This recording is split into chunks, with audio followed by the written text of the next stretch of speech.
கர்த்தர் உன்னை அழைக்கிறார். நீ ஆண்டவருடைய ஆவியின் பலத்தை பெறும்படி நீ கேள். கர்த்தருடைய சமூகத்தில் இருந்து எனக்கு தேவை உன்னதத்திலிருந்து ஒரு ஆவியினை நிரப்பட்டும் ஆண்டவரே. தளர்ந்து போன என் கைகள், திடமற்ற என் கைகள், சோர்ந்து போன என் வாழ்வு, இவ்வளவுதான் என்று மங்கிய என் வாழ்வை நிரப்புவதற்கு உன்னதத்திலிருந்து ஒரு ஆவி எனக்கு தேவை ஆண்டவரே. கேட்போமா? கர்த்தருடைய சமூகத்தில் உன்னதத்தின் ஆவி ஊற்றப்பட வேண்டுமே ஆண்டவரே.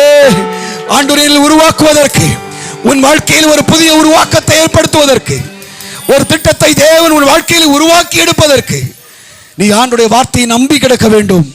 கர்த்தருடைய ஆவி உன்னை நிரப்பும்படியாக கேட்க வேண்டும். உன்னதத்தின் ஆவி உன்னை நிரப்பும் போது கர்த்தருடைய வாக்குத்தத்தத்தை மட்டும் நம்பிக்கொள். எப்படியாக என்று கேட்காதே. என் சூழ்நிலை சரியில்லை என்று சொல்லாதே.